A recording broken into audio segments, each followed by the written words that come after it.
have I, my, me, so mistake. If you have no I, my, me, mistake is a bodhisattva action.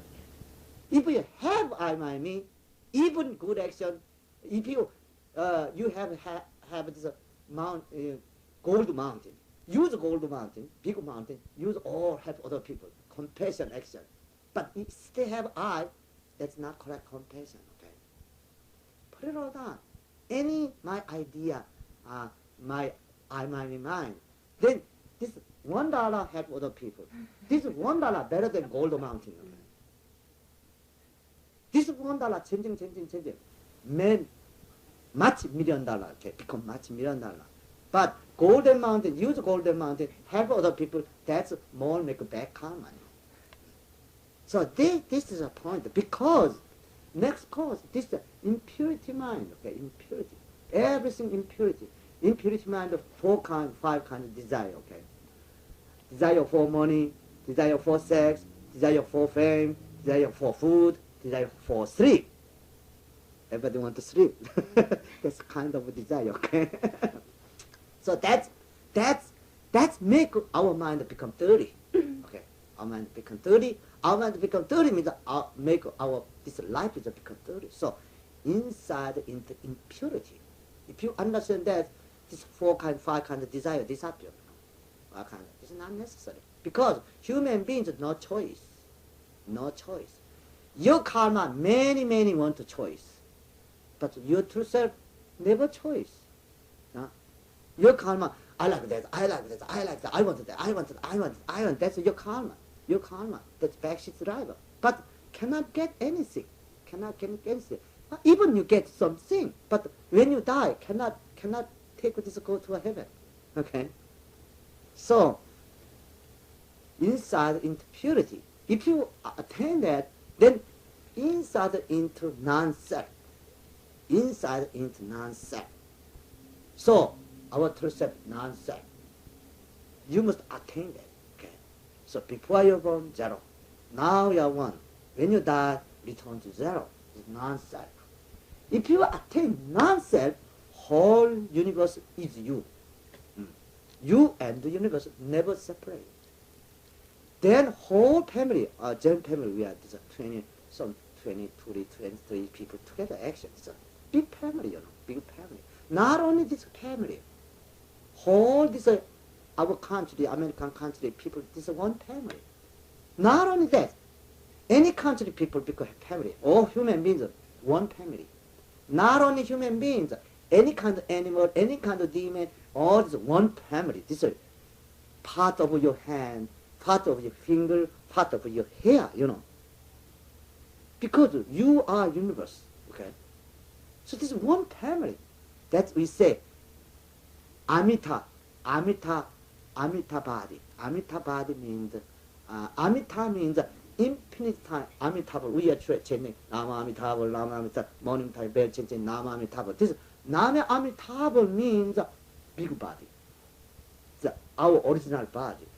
Nama Amitabha, Nama means become one. Amitabha means infinite time, infinite space. So become one, infinite time, infinite space. That's your original body. Okay. If you keep this mind, every body this human being's body is different, but this original body become one. All the time become one. Okay. See clear, see together, hear together, smell together, taste together, touch together, thinking together. That is Amitabha Buddha, Amitabha Buddha. So Amitabha Buddha is our original body. If you keep this mind, then all the pieces are still no problem. But many people not keep this mind, or backseat driver, this way. So that's a problem. So today we are retreat finished. Everybody during the Yong Maeng Yong some kind of experience. That's very important. Okay, not throw away this experience. Continue return to your home. Continue practicing. Then this experience more grow. Then this experience more wide. Again come here, Yong Maeng Yong. Finally, it's like a clear space. Become infinite time, infinite space. then everything's clear. Everything's clear. Bad is bad. Good is good. Bad things that make bad, make correct. Good things use good, make correct. So Zen mind anytime make correct. Make correct. Any tree, any cloud, any waters, everything that they make understand. They correct way understand. But only human beings don't understand. Rocks, tree, water, everything that they understand their way. Okay. Only human beings don't understand. So stupidness. The human beings are too much clever, so don't understand their way. Okay. So if you don't understand your way, you ask a tree, you ask a sky, you ask the crowd. They teaching you. Okay. I hope only go straight. Don't know. Try. Soon get enlightenment. Save all people from suffering. Thank you. Thank you.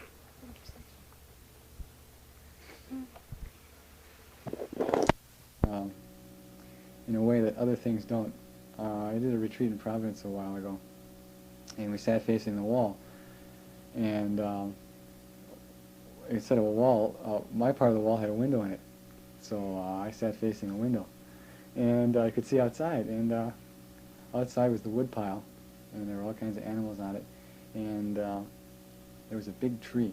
There were lots of trees, but there was one particularly nice tree that was right in front of me. And Seung Sahn said, "You ever have a question, go ask a tree." And yeah, you listen to these things, and so it's not, one in one ear and out the other. And finally, I sat and I was looking at this tree long enough for one day after another, and said I was going to ask this tree. I was going to just pay attention to this tree. Because we'd get up in the morning, it was dark, and we would be sitting, looking out the window, and you couldn't see the tree. And the light would come up, and it was in the fall. And you could see that the leaves were starting to turn. And the light would come up, and the tree would get bright. And it would be there, and the wind would come, and it would go. And then it would die down, and it would go. It would get bright, and then slowly towards the afternoon, the angle would change, and the light would change, and then it would get dark again. All through it, no problem for the tree. The tree just sit there, shed its leaves. It's autumn, so correct job, the tree. Completely let go of the leaves. The wind would come, the leaves would be flying. The tree didn't care. It didn't lose, it wasn't holding on to anything. It didn't want, I want my leaves, you're not going to let go. I'm going to keep them. They're mine, I earned them, I grew them all summer and spring, and I worked, I put it out, and that's it. And I'm not going to let go of those leaves.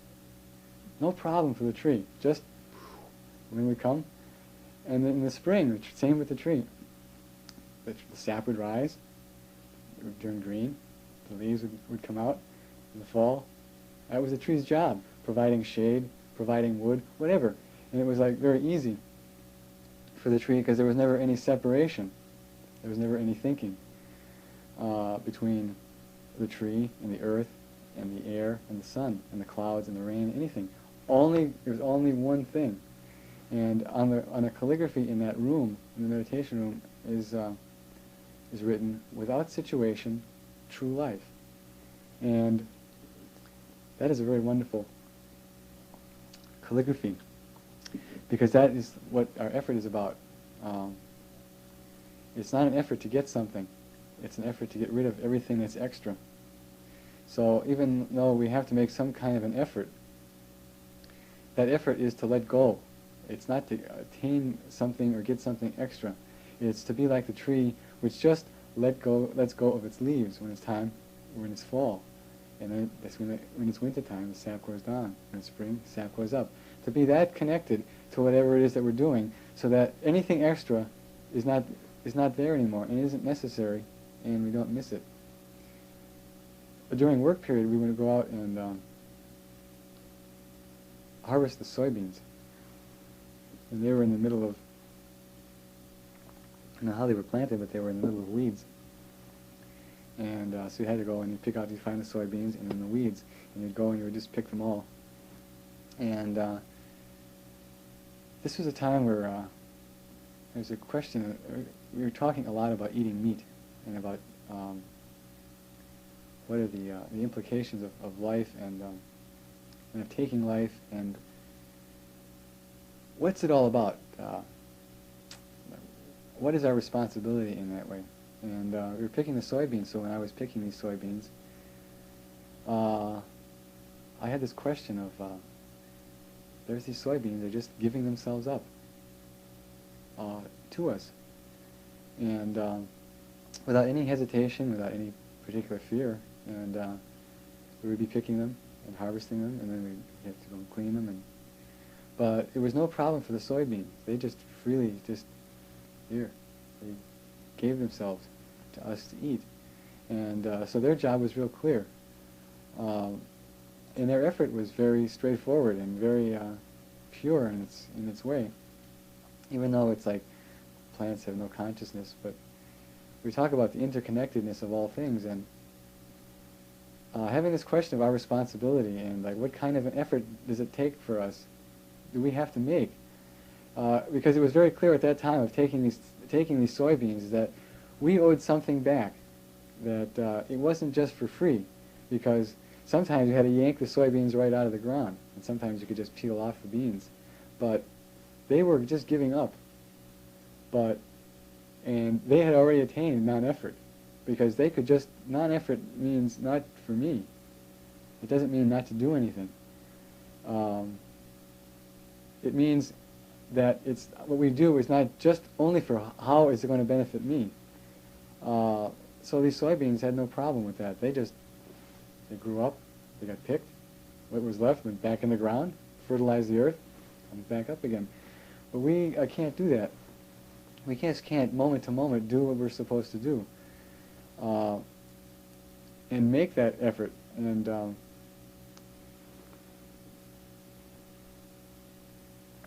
George once said in a talk about work that everything is a product of tri-mind. And the way we do it is that if we have to be clear about it, otherwise we don't have any tri-mind. Our tri-mind doesn't, any kind of half-assed effort is not tri-mind. It's just running around in circles, just making a lot of effort, making a lot of commotion, isn't really what we talk about as tri-mind. And it has to be something where we have some direction. And Seung Sahn talks about direction as being don't know, or being that mind that doesn't hold on to anything. So it doesn't hold on to what I want to do. So those two are not different. It's not two different parts. It's only one thing. The effort and the clear effort is like they go together. It's not two separate things.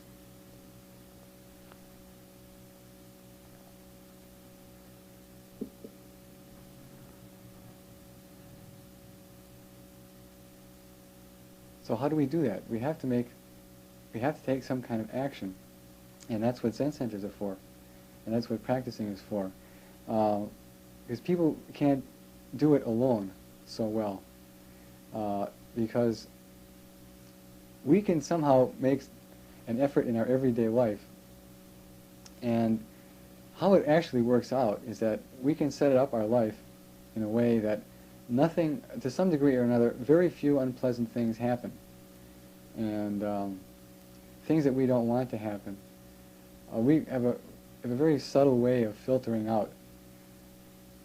There's the person who's replacing me in my job, I'm leaving after next week.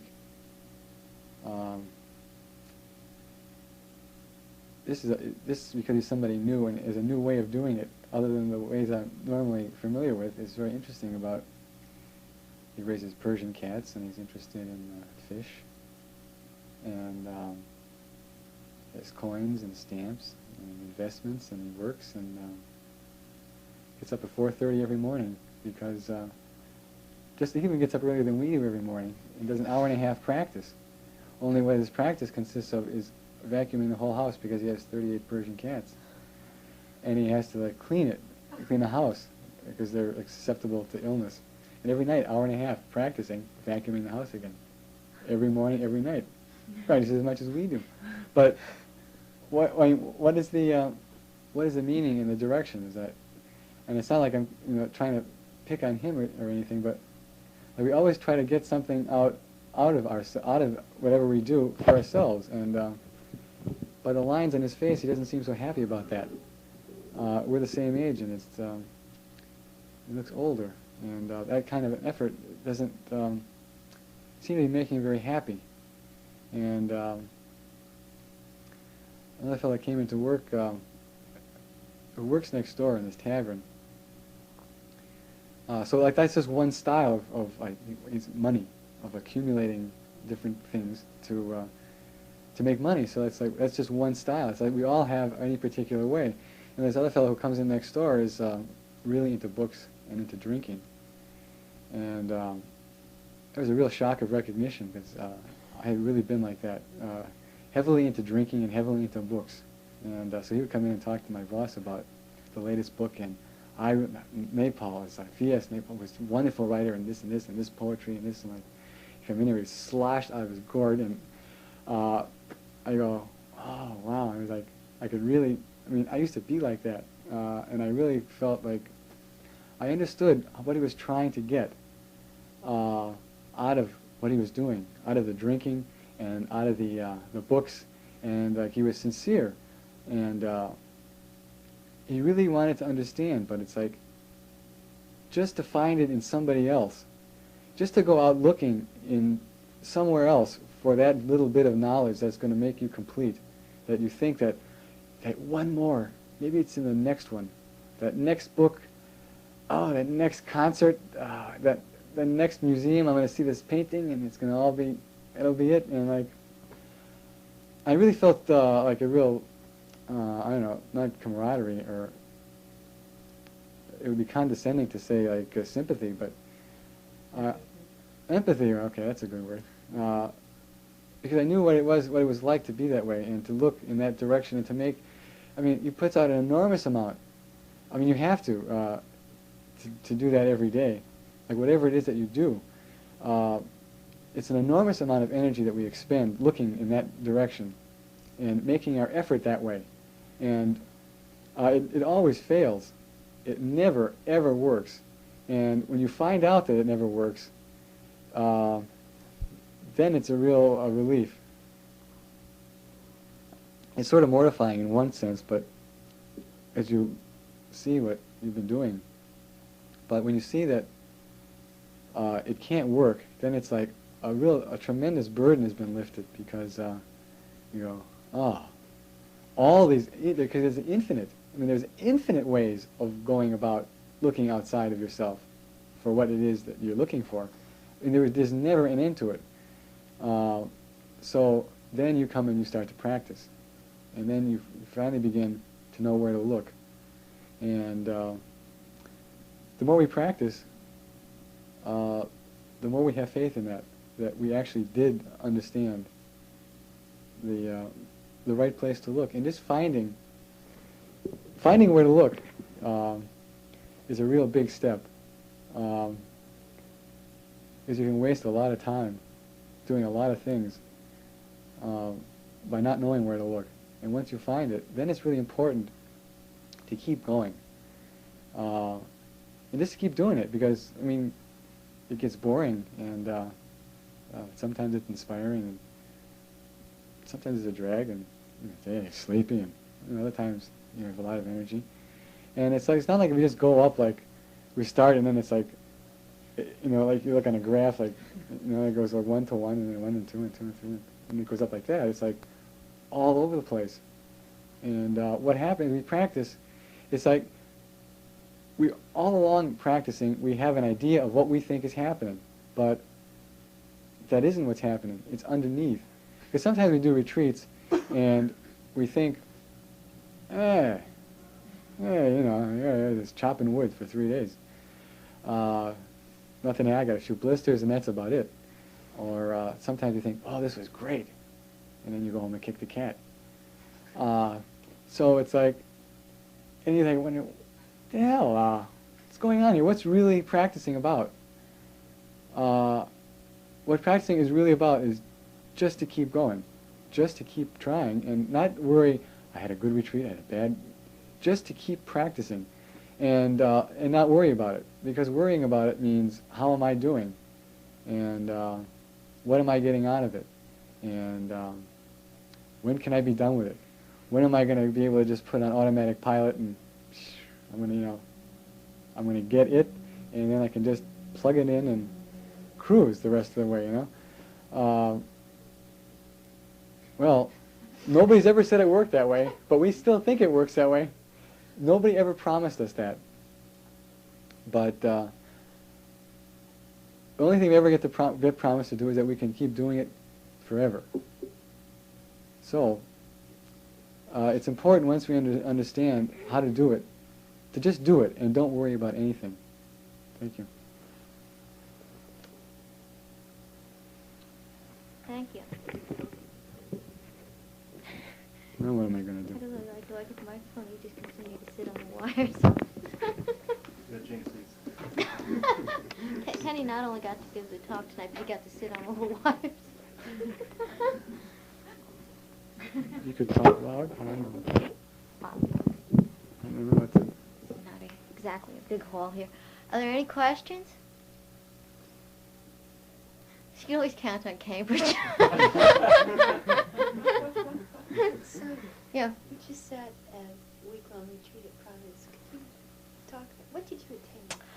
I attained the fact that a light socket with 3 prongs truly does have openings at either sides that are larger. One of the little prongs, they have the 3 prong things. One of them is bigger than the other. Now, for the first day, I sat in front of a light socket. Kenny had a window. Now, for the first day, I thought it was just the angle that I was sitting at because I wasn't directly in front of the light socket. But by the time the retreat was over, I could clearly see that the light socket prong openings were different. There was a big one and a little one. That's why when you go to plug something in, you've got to make sure which side is in, because sometimes you have things that aren't 3-hole plugs, and they're really 2. And you go, like the television set, and you go to plug it in, and it won't go in that way, so you have to turn it over and put it in the other way. Well, I finally figured out why. There, Nancy. The other thing I attained on... You're welcome. On this retreat was the fact that they had hard-boiled eggs, and the skins stuck to the eggs, and I watched everybody try to peel them. Thoroughly enjoying it. When it was clear the only way you could get the egg out was to crack it in half and scoop it out with your spoon. But instead, people tried to peel it, and it was stuck in trying to get the white out. That part was a lot of fun. Now, other than that, guess you guys want to know what we did there. It's an interesting thing. This was the very biggest retreat that we do, aside from the long Kilche, which is about to embark. But it's the retreat that commemorates Buddha, this final sitting of Buddha. And it's a retreat done in every Zen monastery all over the world, and it's a retreat honored by all Buddhists. So people who do this retreat usually go in with just a little more fight. And to what extent this fight gets used for, which is a very interesting thing about rooms that people sit in and sit in intensely, is if you ever come into the Dharma room here, you get an opportunity to come in alone, the silence is exquisite after people have left sitting. We leave this trace behind us. However, the silence during a 7-day Young Junjin, first, it's quiet, and then it becomes exquisitely quiet. And then finally it becomes profoundly quiet. I didn't know that Kenny was going to be talking about effort, and yeah, and I guess neither did Kenny. The effort that people make in a retreat is one that at any level, anyone who wants to do anything has to do.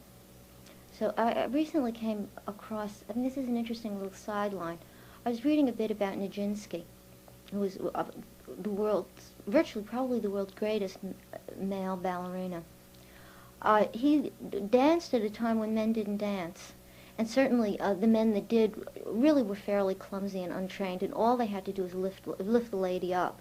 And considering that the ladies usually were like Pavlova, who were small elephants, they had to be good, beefy guys. But dancing was not at the level that it is today, except for this man Nijinsky.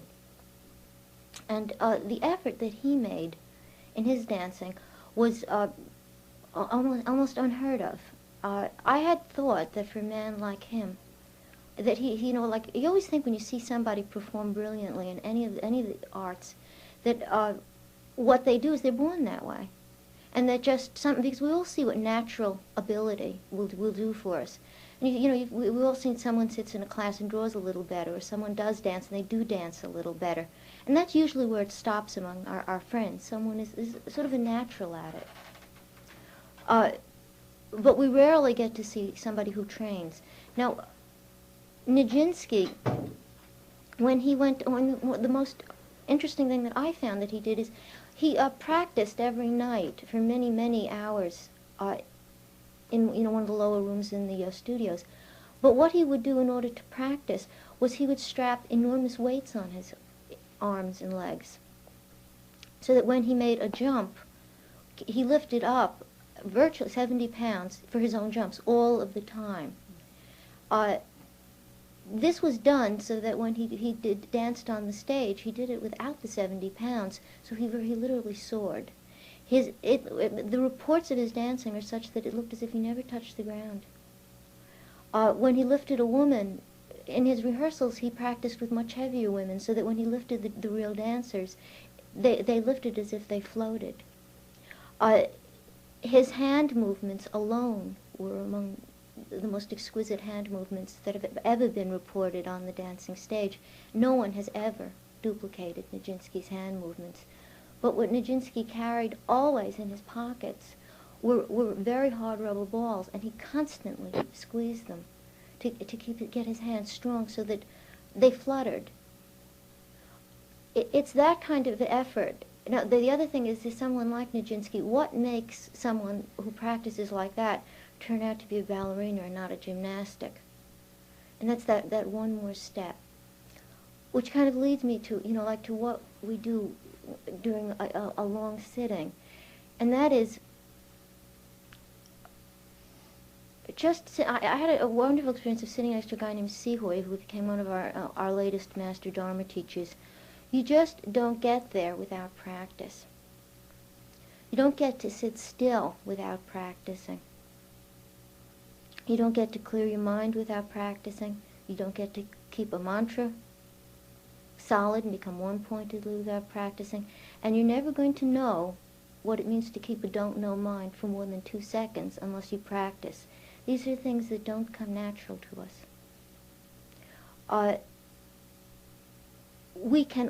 Kenny talked about this becoming one with our situation and yours. Momentarily, everybody becomes one. If we didn't become one with our true nature, occasionally we'll be taking guns to our heads, because it's only when we become one with our situations that we have that momentary reassurance that we are, or have the potential to be a great human being. When we hold a don't-know mind long enough in a retreat, what begins to happen to us, oddly enough, is it's not, like there are 2 things that happen in practicing, and one is that you can become very one-pointed and hold your mantra. If if you start doing, like for people who do mantra, if you start doing mantra and you really keep with it, constantly returning to it, the interesting thing is if you wake up in the middle of the night, you'll still be doing mantra. And if you keep doing it, you'll wake up the next morning and you'll still be doing mantra. Whereas for most of us, when we do our practice, if say it is mantra, when you go to bed at night, well, you say, well, that's it for today. And you wake up in the morning, and you wake up, your mind's still buzzed. But if you truly stay with it, you can wake up and to a really deep surprise, you're still practicing, and you've practiced all night. Our nights don't have to be wasted. They can be consumed in practice. However, one-pointedness, Hansanim tells us, is not enough. You can do that well enough, and then suddenly something hits you. So what? So what? And then the next step is to move into keeping that mind that doesn't know. And it's that mind in which our practice is not so much experienced, but almost recalled. Because the further we go in this direction, the more that we almost remember how to do it. And the only way that you can reach that kind of silence in yourself is to put the time aside. Put large periods of time aside and put regular periods of time aside. The easier of the two, as far as I can tell, with the kind of sitting that I have done, is the long periods. The hardest is the short periods. It's considerably harder to come into, it's the hardest is to sit at home without, the support of a group, and to keep your mind focused, to really practice, and to do it diligently for the whole period that you have said that you would. The second hardest is to come here and do it.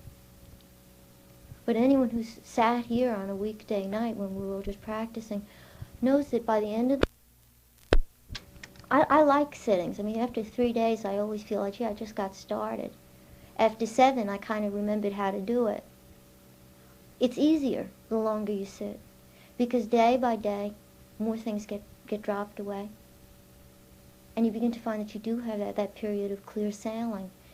I can't urge people enough to move into a place where you're doing long sittings. Because it's only by making that thing of sitting in a long period of time that you can really find out what you're capable of. You may get flashes of your own capacity during the day, during the week, but it's only in long sitting that you really come to grips with what you are, what you pretend to be, and get just the slight indications of what you could be. And everyone that comes here, somewhere along the line, has set the karmic seeds in themselves that they know what they can be. Somewhere deep, they truly understand what's possible for them, or they never would have even started here. I mean, why come here? Why not just go shopping instead, and at least look like you've got your act together, instead of coming here and really making a sincere effort to trying to get your act together. I'll pause now and ask if there are any questions. I have a question. If you have a mind job, a thinking job, for example, you're a professor at the university for mathematics, Right. how do you keep this type? People who have that kind of job in some way have it easiest. Okay? And I used to wonder about that, Dan, because a lot of people ask that. People say who are who write, who deal with their mind, who have to keep generating ideas, people who do think for a living. Like how do you manage it? Well, our practice isn't to become stupid and not think. Our practice is to find out that our head isn't our true nature, our mind is not our true nature, but what it is an extraordinarily effective computer to sort the information that we deal with here and now about. And at the same time using this. One thing Seung Sahn says is you can use your mind to kill your mind. And if we have time, I'll tell you some games I play that way that are, I can't offhand remember, but it's a stunning thing. But try that. Use your mind to kill your mind. It really does work. That's why our minds are so effective. But where I work at a university, everyone's in their laboratory. Some people are involved in fairly long-term scientific experiments. Some people are involved in very intense things that they're doing, and everyone else is involved in something else, somewhat in the middle. But one of the things I've talked to almost everybody there who has these tremendously large projects going is, what would happen if you could focus on it instead of just thinking about everything else that keeps coming in? Every one of them answers, my God, if I could focus on this, I could probably win the Nobel Prize. It's the fact that I can't focus that keeps my grants from coming in, that keeps my work from being done effectively, that keeps the wrong turns from being taken, wrong turns constantly being taken, because we not only use our minds to solve what we need, but also to do all that little playing, all that checking, that constant checking. And it's in that situation where you dissipate most of your energy. What it is if people, I mean, I've talked to people who've practiced a number of years, and the interesting thing is if they say realistically, you know, like, what's the difference between me now and before? One of the things that comes up is kind of interesting is you fantasize less. Whereas before practicing, there's a lot of fantasy life going on of, you know, of how, you know, oh, if they only knew, or, you know, how this situation could work into something really quite dramatic and romantic for me, how I could be really, you know, acknowledged as the hero of the department, and how, you know, every newspaper, I'm sure we all do it, every newspaper article, well, if I had been there, and elaborate fantasies take place of, you know, how we could conduct ourselves, and while we're handling this largely heroic life, our everyday life is still kind of disastery. Because we can't function clearly. And all it will do is if you, at the very least, okay, at the rock bottom, if your practice does nothing else, if you never find your true nature, you may become a better worker in this world, and that won't hurt.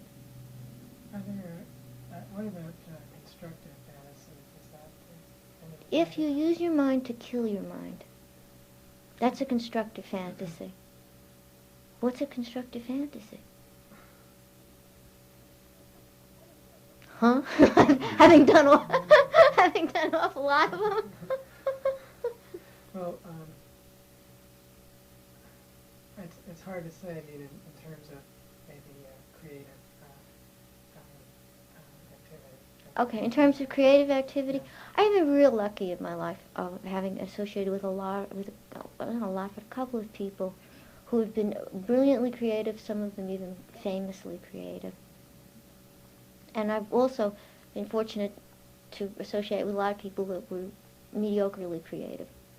In fact, I work with two of them right now. It's kind of, you know, it's kind of interesting that way. Forget those, because those people are, you know, but for really creative people, the fact is it's the fantasy that rarely produces the brilliant creation. It's in between the fantasies. And it's a report that they all give. Right now I work with two photographers, both of whom have had museum shows. One of them, I swear, cannot photograph their way out of a tin can, and the other one is impressively good, and the difference is discipline. One of them spends a lot of time fantasizing about their art, and the other one spends as little time as possible fantasizing and working. And the person who, if you were to meet the two, without a doubt, I guarantee who you would pick as the better artist, because there's so much gestalt and soul and action and flair. And the other one is such a thug that you couldn't believe that that person could have the slightest bit of creativity, but it's the thug that has whose work is far surpasses the artistic person, because the thug doesn't put any of his artistic effort into being artistic. He puts it into his work. And I think one of the things about creative fantasy is instead of putting your real creative effort into your work, you put it into your fantasy, you put it into your life, you put it into your surroundings, and you don't put it into your work. There's nothing wrong with putting it in your life, your surroundings, your you know, all around there, except it ain't going to get you where you want to go. Not if you feel that there is something, you know, worth putting some effort into. It's putting you in the right place. Yeah, you just simply, you know, our minds are, you know, George said it once, I think it's a brilliant thing, our minds are not our friends. We think they are at first, but they're not. They're tools, but if you ever really follow your mind every time, at every point, it will make a vicious turn on you. It will attack you. Just as you really think you got it going, either you overhear somebody say something a little not too good about you, or your own mind will chew you, and you'll go for it. Just at a point where you should be taking the applause for doing something great, your mind will bite you. And as soon as you go for the bite, and if you play that fantasy out, and then your mind, realizing that this isn't quite what you had in mind, will pull you out of it, and you'll always go round samsara, around and around. But you never get out of it.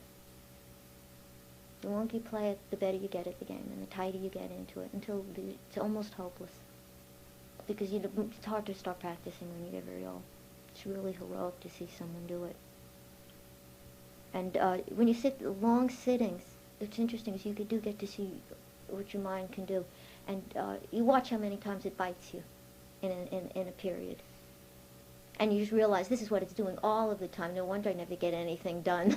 It's not everybody else who's undercutting me. It's me who's undercutting me all the time. I never, we never believe in ourselves truly because our mind is always in there giving us a little nip. Yet I'm dying to know your question. Not related to what you're talking about now, but I was reading a newsletter, something from Poland, and maybe I'm asking the wrong person. What is something relationship to a director of the party, which I see as something very... Wait, what is Sansanim's relationship to what? Solidarity. To the party. Oh, he totally backs up solidarity. Okay, I didn't quite understand the poem. Did you read it? Quickly. I'm sorry to say, very quickly. Okay, because my impression was that he was really, you should not have opinion for or against your situation, and you should stand in line and you should wait. And therefore, the way I read the poem, maybe I read it wrong, I read through there as being something negative. Any political movement. Boy, next week Sansanim is going to be here. I can repeat all sorts of, half-remembered answers, but he is really on an absolutely 100% hot ticket right now between, it's a lot of fun to now ask him questions, asking him about the political scene, asking him about nuclear weapons, nuclear power plants, animals. The questions are now, something like that directed to him would be fascinating. Directed to me, it would be, one shot off hearsay. Yeah. The old remembrances of Sansanim is I think he's very much opposed to communism, because it seems, he's from a communist country. And has seen what Poland has done, and now you've got a whole group of people. It's funny, right now I don't feel very equipped to talk about Poland. I think it's because I'm trying to send them a package and having a darn difficult time getting it together to do that. But he says right now Poland is the primary point of the world. The whole world is watching Poland. And what's so interesting about what's coming out of Poland is considering that the number of people who are with solidarity, he seems to be attracting a very large audience of people who have so you sort of get the feeling have tried solidarity already, and what they suspect is that too is not going to work. We live in a wonderful country, we are relatively free, or if we're not, they keep it certainly well hidden from a lot of us. We can do fairly, certainly almost more than any other country in the world, and yet most Americans don't buy this system as having very much freedom. We think it must be better somewhere else. But we know that this isn't the answer. The Polish people have tried communism. They've seen it grow up. They know that isn't the answer. And I think a lot of them are afraid solidarity isn't the answer, too. That just changing your political system doesn't quite change your country's karma. So I would hold off on that, yet, and go after Sansanim. He'll be much clearer about that whole issue, and generally a lot more interesting. Best I can do. Are there any other questions? Yeah. If you're when you're not sitting, you're going through your everyday life. What are things you can do, like while you're walking to the train, or going to school, or you're in school, whatever you do to stay mindful and to try and keep the same kind of mind that you want to have? Sure. There are a whole pile of things you can do. The highest class is to keep that don't know mind. That's hard. I don't have too much luck at that, going to the bus and stuff like that. But the sort of the easier ones is like if you have a mantra. My God, I must have a little wacko thing here. I keep these always a little bit near me, and when I find that I'm walking down the street and having just too good a time up here, and it's, my energy, your energy is, what's interesting is when you do long sittings, is the more you slow down here, the less sleep you're going to need. Because this is where we wait. I mean, we don't realize how much energy, vital energy, is sort of wasted with this computer going at full stop, playing all sorts of games with itself. So one way to just keep your energy, certainly, at a higher level is if you're doing something like mantra, learning to focus your mind. I mean, most of us don't know how to focus for more than 2.5 seconds at a given time. So if you keep your mantra going. Keeping beads going also kind of helps you to keep that practice going. The other one, if mantra doesn't seem to be appropriate, is at any point follow your breath. Like one of the nice things about your breath always being there is if you're halfway with it, you're going to catch on that it's a ready-made practice, constantly going. Watch what your breathing is. I mean, the practice that Seung Sahn gives here is clear mind, clear mind, clear mind, inhalation, 3 seconds, and don't know for 7. Okay? That's a form of meditative breathing. See where your breathing is at. Are you inhaling longer than you're exhaling? If you're inhaling longer than you're exhaling, you're feeding all sorts of little chatter. Winter's a splendid time to do a meditation like that because you can actually see your breath coming out. And just follow that. And the nice thing about that is as you quiet down up here, if you can just really get to, quiet yourself down enough to watch your breath go out and watch it, form that vapor in the winter air, you stand a chance of seeing a lot of wonderful, very beautiful, small things that we don't normally see. The fact that we chatter so much is why we have to just keep inundating ourselves with bigger and better and richer and costlier and fancier, and or if we're not going in that direction, then the direction we're going in is finer and better and somehow, but it's always more and more. And the only way to sort of get out of that is to start returning to things like our breath, mantras as primal sounds or callings to ourselves, but always coming back to something a little bit simpler. And breath is even, is somehow, 2 of them are just darn good. The other thing that's interesting is try walking. As you're walking, just try doing walking.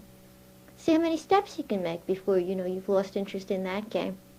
And I guarantee you, not too many. Walking is something that we find very dull. I've often thought that's how we first learned to think. Because walking, and having nothing to do, we find very boring. But it doesn't have to be. Try walking. The other thing is what's interesting is as you start to learn to catch on to this, if you can walk and just see what's happening, you see people moving in patterns that are without your preconception on it. And they're beautiful. I mean, every so often I make that real effort as I get out of the subway at Washington Street to kind of really move, go into a clear state and just watch everybody walking. And it's like they sail by. And for an instant, you can flash into people looking so wonderful because you're seeing them, without saying that one's doing this one's going to a crummy job, and that one's got a better job than me, and this one's got that one doesn't walk very good, and those high heels must be cold. That suit needs pressing, and his pants are hanging down. Instead of walking through the crowd, like picking everybody, to clear your mind and just see people elegantly sailing by you, and it's a heck of a lot more fun. Certainly not much nicer looking situation. Those are the little games I play around with to keep it going. Yeah? I imagine everyone gets koans to work with. Can you comment on how you let them work or how you work? Yeah, I'm getting pretty, finding out a whole new way to do on it. I take my favorite, not my favorite koans because they bug me. They're the ones that have almost driven me out of this place. I take a nice neutral one. Some of them are so pretty, they're just so pretty. Like you can get to have favorites where you figure if you're going to crack it, it's almost going to be a little disappointing. But I use it often as, unfortunately it's interesting. Why don't know always work? I'll tell you how a koans work and sort of the problems with all of these little tricks, meditative tricks are why don't know always works, although it's hard. Always keep that one in front of you as something to head toward in your practice, because all of the others, eventually your mind will click off. like I often will pretend I'm sitting. I mean, my favorite is I sit in the dorm room and I pretend that they're about to shoot my brains out, and this is it. And I got 3 minutes. Sometimes before it, I even make an elaborate thing. And this is how you kill your mind with your mind. First, I sit down and I play, we're going to be killed, and I leave things to people. After I've left things to people, I write my farewell notices, and then I sit. And sometimes it works. I trick myself into it. And that's how you use your mind to sort of kill it. But what you find is if you play those games, one day you sit down and you leave all your things, you write your letters, and the bullet's about to come, and you say, who cares? It's like an old fantasy. Everyone who's ever had a favorite fantasy that they've returned to knows that no matter how wonderful it is, sooner or later you go back to it and it doesn't work. And that's the same thing will even happen with your koan practice. Sooner or later, if you have those old favorites, the old acorns that we play around with here, sooner or later you'll hit one of the big ones, and you're like dropping ashes on the Buddha, and you'll go over your head one more time, and you're gonna say, I don't care. I don't drop ashes on the Buddha. I don't want to work on that right now. It's not very interesting. But if you take one that you're not so familiar with, one of the ones that they give you in the interview, and you just run it through, and all you have to do is just momentarily, just as like a flash in the fire, catch that thing where the mind says, where you stop, where all the little chatterings, all the little clickings that go for it stops. And the more often you can play these kind of games on yourself, where you stop and don't know, and always work to pushing your mind into that direction of don't know, is a very good way to use the koan. Because if you hold it, like a real thing, you will indeed, honest to goodness, truly get a bellyache or a headache. And that's not the correct direction. But you really hold your koan. Like, why is it, drop ashes on the Buddha, how come, you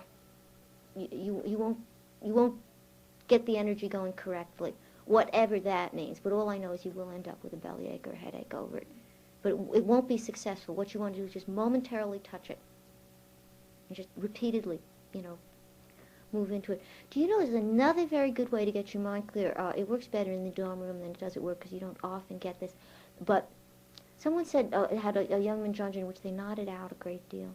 And they wanted to know whether it was wasted or, what was the benefit of it. And Sansanim did say that, a young manjanja in which you nod out is indeed wasted. However, when you nod out, and the worst thing you can do for yourself, and we've gotten so good at it here, it's like heart-rendering, is a lot of us can sleep bolt upright. I walk by in the morning and there's something in my heart that says you're asleep, but there's no visible signs to it, okay? But that's almost the saddest thing you can do to yourself after a long time of practice is get into that state where you're into whatever it is, a semi-comatose state, but you look okay, And you can learn to do that. Vigor mortis. Vigor mortis is what it's called. It's the worst thing you do if you practice. You're better off nodding. And the reason you're better off nodding is you sit there, and first you go into this gentle nod, and then you do that, okay? That's the moment. You're perfectly clear. It's from Sansanim, and I remember I tried it, and you're absolutely right. The man is good. That moment, you are perfectly clear. If you can, instead of trying to make your practice look good for, whoever you're sitting next to or, who's ever walking around with a stick, I'm only there. I do it in the morning. I'm only there to help you, for God's sakes. I don't care if you, it's okay by me. It's almost worse. I say it's sadder if you can sit bolt upright. It's the worst. But instead, you have a little trouble, nod and try to catch that moment. It really is there. And if you can learn to repeatedly touch into it, you'll sink it into your computer what it is. And your chances of holding it more than one, first time it's only 1 second. Nod out, catch it, and you realize what that moment that you're working for is. So nod out some more, catch it a lot. Catch it repeatedly until, you really have a taste of what you're trying to do. It's like we go to interviews. Sansanim gives you a taste of what a clear mind is, of where you're headed. That's how come we all come back feeling so nice. He's given it to us, and how long we can hold it varies. I mean, sometimes it's at least 2 minutes, but sometimes it's longer. And the only way you're going to be able to hold it longer is just repeatedly touch it, until it becomes yours. And then you have the tools of moving into a place where this practice opens. But it ain't going to open without practice.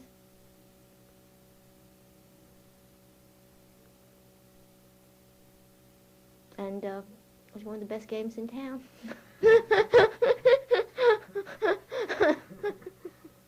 Yes, Richard? Sure, I mean, let's all spread. It's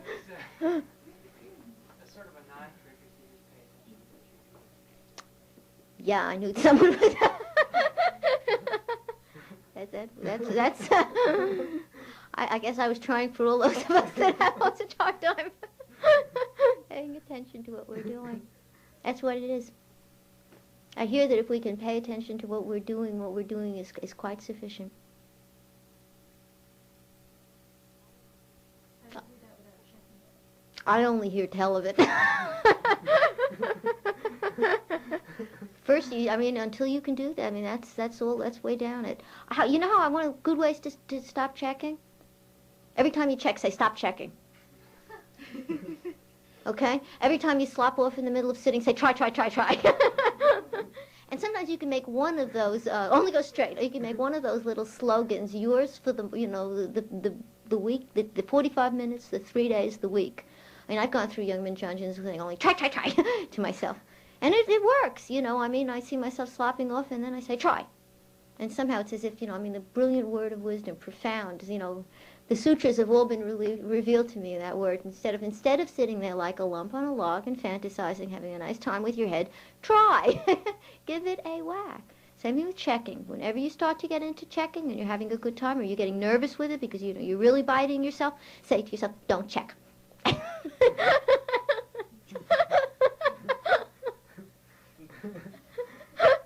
And by Sansane's books, he has lots of little things like that. And they work, and they're as dumb as dirt, but that's why they work.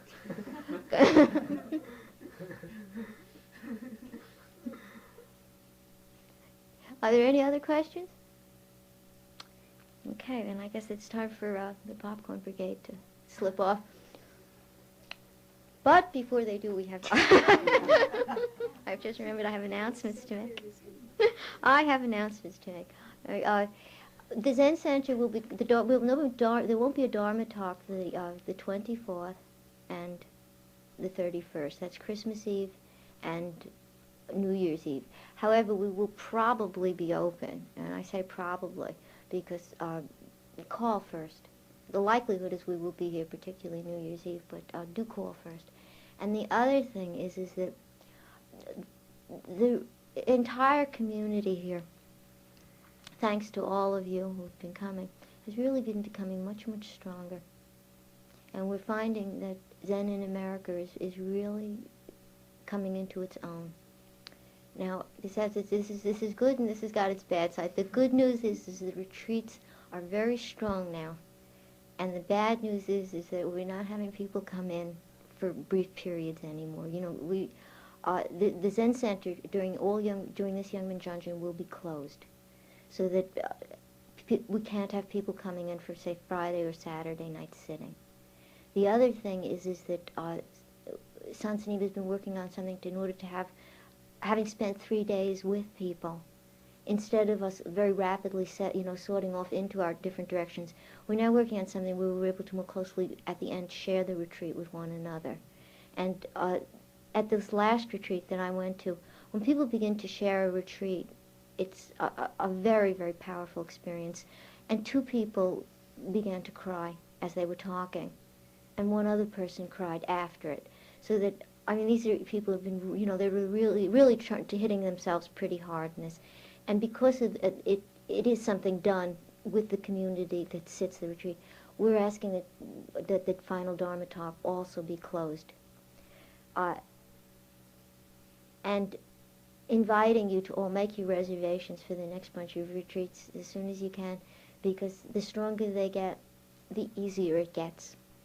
The fact is that as the Zen Center stays loose and open, that's how your mind is going to stay. But as the Zen Center gets stronger, it's easier for all of us. It just doesn't work the other way around.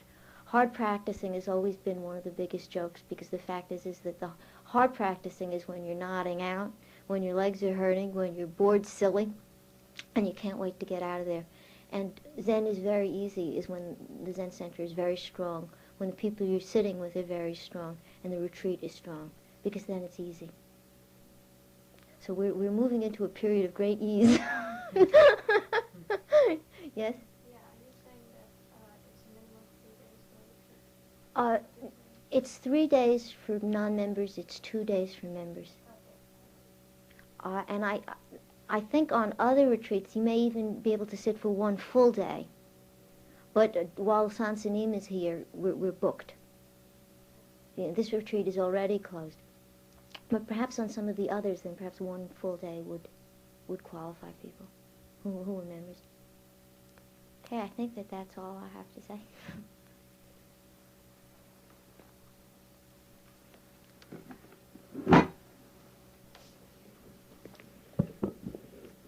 We're going to sit for 5 minutes.